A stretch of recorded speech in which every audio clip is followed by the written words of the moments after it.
Standing on the balcony, Ronan's eyes scanned the bodies writhing below him. The only thing he found enticing about the vast amount of flesh on display was breaking the necks of every person in the club. He tried to shake the impulse off, but his fangs throbbed in his gums at the thought, and it dug deeper into him with every passing second.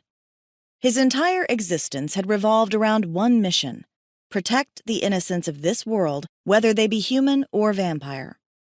It was a mission he'd followed for over 1,000 years, but with every passing day, the bloodlust growing within him dragged him closer to the edge he'd seen so many other vampires plummet over. Some of those other vampires he'd believed to be far better and stronger than him, yet they'd given in to their more sinister impulses. And somehow he remained, and now stood as the oldest vampire in existence, not just within his close-knit group of men, but throughout all the vampires.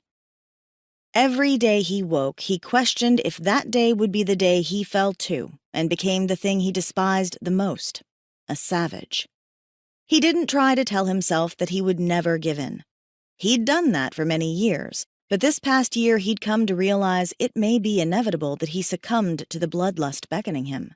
If he didn't kill himself before that happened, he would start to kill the innocents he protected. It was the killing himself first part that would be tricky.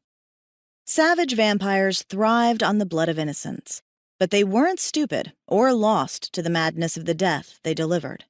No, many of them remained intelligent and calculating, and they didn't want to die.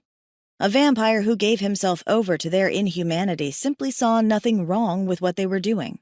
The blood they consumed warped them into believing a vampire's true nature was to kill, and they were only living the way vampires were supposed to live. No matter how much he despised savages, if he gave in, he would most likely come to believe that too. Perhaps they were right, but Ronan refused to believe vampires were meant to be little more than animals who ruthlessly slaughtered the weaker masses. However, it didn't matter what he believed or what he didn't.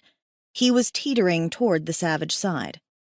When he went over, would his men, or even multiple vampires, be capable of taking him out as he had taken out so many of those who had fallen before him? That was a question he dreaded he would find out the answer to soon. The fine line he walked became thinner with every passing day, and with every death he delivered to the savages amongst his kind.